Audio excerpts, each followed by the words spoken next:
মৃত্যু এ জাগতিক সংসারে এক ধ্রুব সত্য। প্রত্যেক প্রাণীকে মৃত্যুর স্বাদ গ্রহণ করতে হবে। ধর্মভেদে মৃতদেহ দাফনের ভিন্ন ভিন্ন নিয়ম রয়েছে। যেমন ইসলাম ধর্ম অনুসারে মরদেহ কবর দেওয়া হয়, হিন্দু ধর্ম অনুযায়ী করা হয় দাহ। তবে আধুনিক প্রযুক্তির বদৌলতে মরদেহকে দাফন এবং চিরঞ্জীবী করার নতুন পদ্ধতি এবার দেখতে চলেছে বিশ্ব। মূলত মরদেহ কবরস্থ করার পর ধীরে ধীরে মাটিতে পরিণত হয়। আর্থ ফিউনারেল নামের একটি প্রতিষ্ঠান ঠিক এই কাজটি করার উদ্যোগ নিয়েছে, তবে একটি ধাতব যন্ত্রের সাহায্যে। প্রতিষ্ঠানটির সিইও টম হ্যারিস বলেছেন, আমরা একটি যন্ত্র আবিষ্কার করেছি যার ভেতরে রেখে মরদেহ মাটিতে পরিণত করা যায় খুব দ্রুত, এবং প্রক্রিয়াটি শেষ হয় ঠিক সেভাবেই যেভাবে পৃথিবীর মাটি কোনো মরদেহকে মাটিতে পরিণত করে। টম হ্যারিস সংবাদ মাধ্যম সিএনএনকে বলেছেন, আমরা যা করছি তা হল প্রাকৃতিক প্রক্রিয়াকে আরও ত্বরান্বিত করা, মানব কম্পোস্টিং বা মরদেহ ধীরে ধীরে মাটিতে পরিণত করা জলবায়ু এবং পৃথিবীর জন্য বন্ধুত্বপূর্ণ।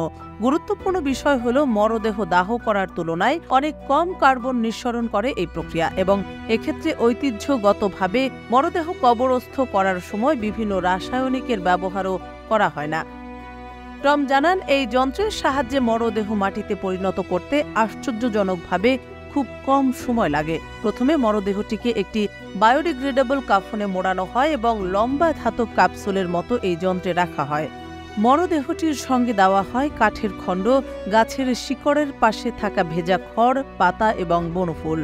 যখন মরদেহটি মাটিতে পরিণত হওয়া শুরু করে তখন এটি নাইট্রোজেন নিঃসরণ করে। অপরদিকে কাঠ, গাছের শিকড় এগুলো থেকে বের হয় কার্বন। ক্যাপসুলটির ভেতরে একটি নির্দিষ্ট তাপমাত্রা বজায় রাখা হয়, যে তাপমাত্রা জীবাণুগুলোর জন্য একটি সঠিক পরিবেশ তৈরি করে এবং দ্রুত সময়ে মৃত শরীরকে মাটিতে পরিণত করে ফেলে। এই প্রক্রিয়াটি সম্পন্ন হতে সময় লাগে ৪৫ দিন।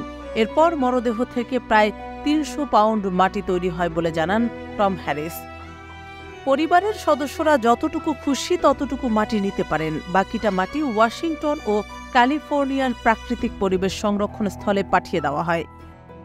আর্থ ফিউনারেল এর সিইও টম হ্যারিস আন্তঃষ্টিক্রিয়া প্রতিষ্ঠানে বহু বছর কাজ করেছেন, তবে নিজের মৃত্যুর চিন্তা থেকে তিনি মরদেহকে মাটিতে পরিণত করার বিষয়টি উদ্ভাবন করেন। হ্যারিস বলেন, আমি আমার মৃত্যুর পর মরদেহ পুড়িয়ে ফেলা বা কবরস্থ করার পক্ষে নই। তিনি জানান, গত কয়েক দশক ধরে যুক্তরাষ্ট্রে সবচেয়ে বেশি জনপ্রিয় পন্থা হল মরদেহ দাহ করা। উত্তর আমেরিকার ক্রিমেশন অ্যাসোসিয়েশন অনুসারে মার্কিন যুক্তরাষ্ট্রে প্রায় ৬০% মানুষকে দাহ করা হয়, কারণ কবরস্থ করার চেয়ে এটি বেশি সাশ্রয়ী। কিন্তু মরদেহ দাহ করে এটি পরিবেশের ক্ষতি করে। অপরদিকে কবরস্থ করলে ফর্মালডিহাইড সহ বিভিন্ন রাসায়নিক এবং অন্যান্য রাসায়নিক তরল ব্যবহার করা হয়, এটি পরিবেশের জন্য ক্ষতিকর। তবে এই ধাতব যন্ত্রটি ব্যবহার করে মরদেহকে মাটিতে পরিণত করা হলে এ সকল ক্ষতির কোনো সম্ভাবনাই থাকে না। এই পদ্ধতি অবলম্বন করে মার্কিনী এক পরিবার তাদের ছেলে মাইলসের দেহ মাটিতে পরিণত করেছেন। মাইলসের মরদেহ থেকে তৈরি করা মাটি রাখা হয়েছে তার মায়ের বাড়ির বাগানে। বেশিরভাগ মাটি রাখা হয়েছে মাইলসের প্রিয় হ্যাম্প চেয়ারটির পাশে এবং সেখানে লাগানো হয়েছে গোলাপ গাছ। মাইলসের মা মাকেনহোফট বলেন, যতবারই গোলাপ ফুলটির কুঁড়ি বের হয় তখনই আমি এটি বেশ আগ্রহ নিয়ে দেখি। এটি আমার জন্য একটি উপহার। তার কাছে মনে হয় তার ছেলে এখনও তাদের মাঝেই উপস্থিত আছে। জানা গেছে মাইলসের কিছু মাটি চলে গেছে ইন্দোনেশিয়া, পর্তুগাল এবং টাস্কানি পর্যন্ত। সেখানে রোপণ করা হয়েছে গাছ। মাইলস একজন নৃত্যশিল্পী ছিলেন।